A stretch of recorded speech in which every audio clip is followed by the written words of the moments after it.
So, theorem,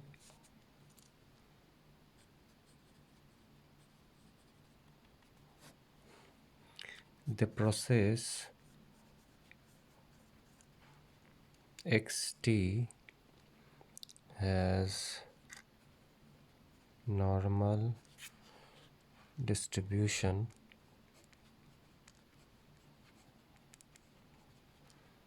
with mean 0 and variance t cube by 3.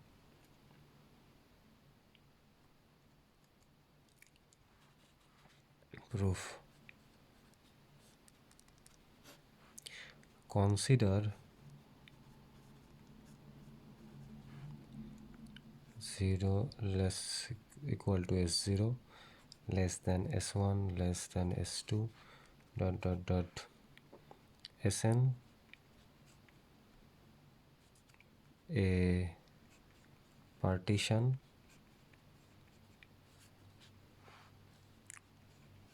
of the interval 0t with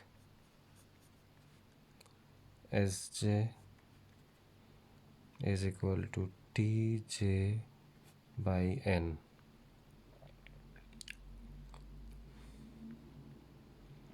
Okay, and defined xt is t times limit n tends to infinity w s1 plus w s2 dot dot dot w sn divided by n. We are now tempted to use central limit theorem, but the random variables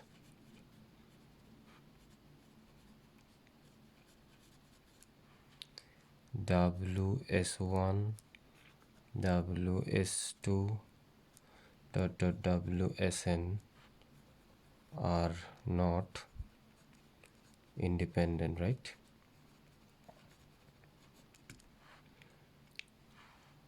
So to use this central limit theorem, we rearrange the above sum as ws1 plus ws2 dot dot wsn is equal to z1 plus z2 plus zn, where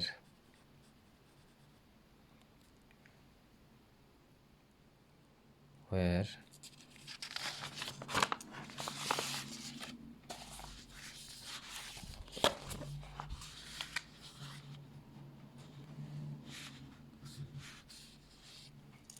where zn is equal to wsn minus wsn minus 1 and zn minus 1 is wsn minus 1 minus sn minus 2 times, and zn minus 2 is 3 times w sn minus 2 minus w s n minus 3 dot dot dot dot dot dot z1 is n times ws1 minus ws0.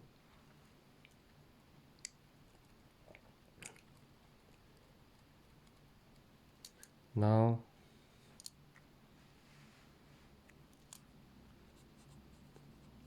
by the definition of Wiener process,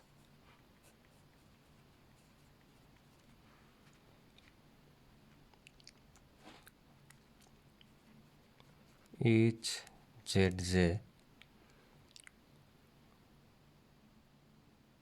is normally distributed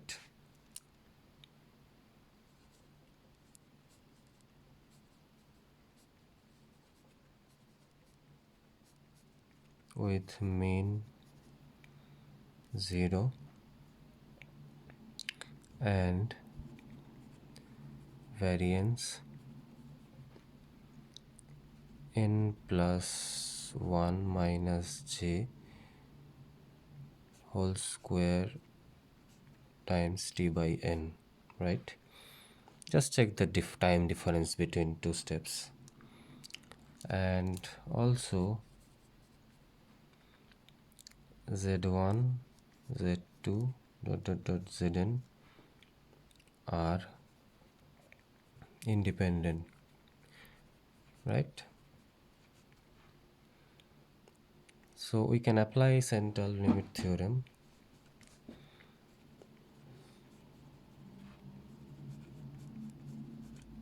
Central limit theorem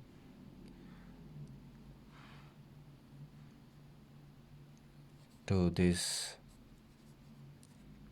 z1 z2 zn and get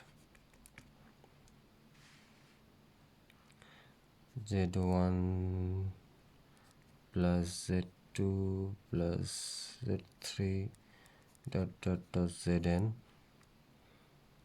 follows normally 0, then 1 square plus 2 square plus n square t by n,